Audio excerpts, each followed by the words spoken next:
Every smile hides a secret. Some hide a scream.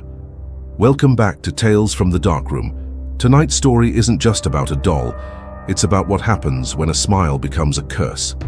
Our story begins with Lena, a young vlogger with a taste for the macabre.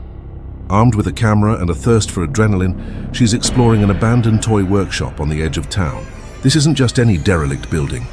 Legend whispers this is the birthplace of the very first Labubu doll, a place steeped in forgotten sorrows.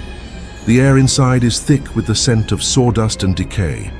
Dust motes dance in the beams of her flashlight, illuminating shelves lined with half-finished toys, their painted eyes staring into the void.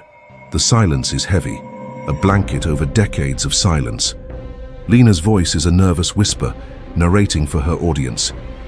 The energy in here is intense, she says, her breath fogging in the cold. It feels like the walls are watching.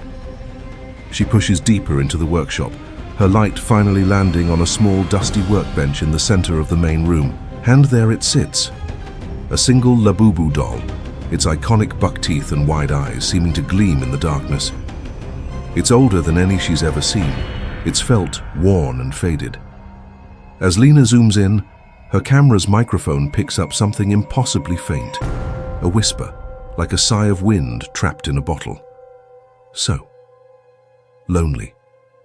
A shiver crawls down Lena's spine. Was it just the wind? A trick of the mind? She dismisses it, her journalistic curiosity overriding her fear.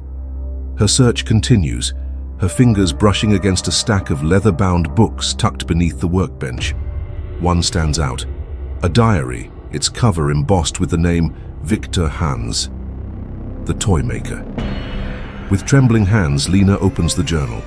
The pages are filled with frantic, spidery script detailing a father's unbearable grief. Victor Hans had lost his young son, Leo, to a sudden illness. Consumed by sorrow, he refused to let go. The diary entries grow more desperate, filled with sketches of arcane symbols and incantations. He wasn't just making a doll, he was crafting a vessel. Victor believed he could use dark rituals to trap Leo's joyful spirit within the Labubu, to preserve his son's smile forever. The final entry is chilling. His laughter fills the workshop once more. My Leo is home, he will never leave me again. A sudden clatter makes Lena jump. She whips her flashlight back towards the workbench. The Labubu doll is no longer sitting. It's standing, its head tilted, its painted smile looking wider, more sinister. "Play with me?"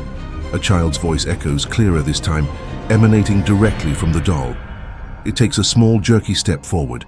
This isn't just a toy, it's a cage, and something inside is very much awake. Panic seizes Lena. She scrambles backward, her heart hammering against her ribs. But her escape is cut short.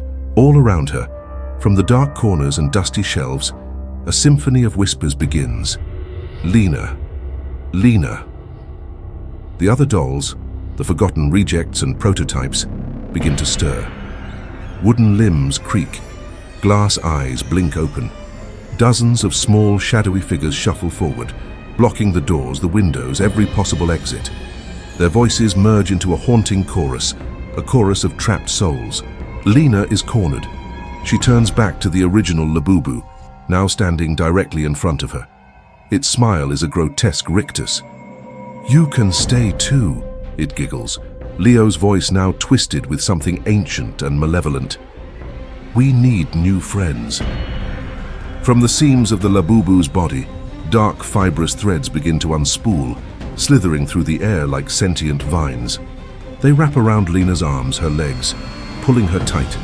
She screams, a raw, terrified sound that's swallowed by the workshop's oppressive silence.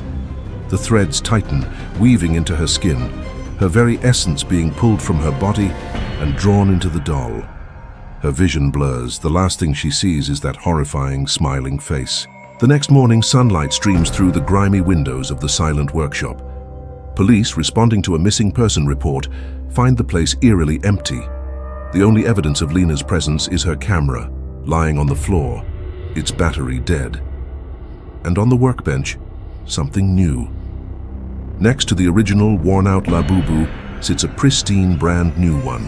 It looks just like the others, except for one small detail. a silver bracelet, Lena's bracelet, clasped around its tiny wrist. As the lead detective bags the camera as evidence, its screen flickers to life for a moment. The frame is filled with the face of the new Labubu doll.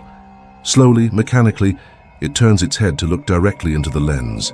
A soft, chilling whisper fills the room, a voice that is part little boy, part young woman. Smile for the audience. Some dolls are born from innocence, others are carved from nightmares. And if you ever see one smiling back at you, don't smile back. It already knows your name. Thanks for watching. If you want more tales where smiles rot and darkness never ends, don't forget to like, subscribe, and hit that notification bell.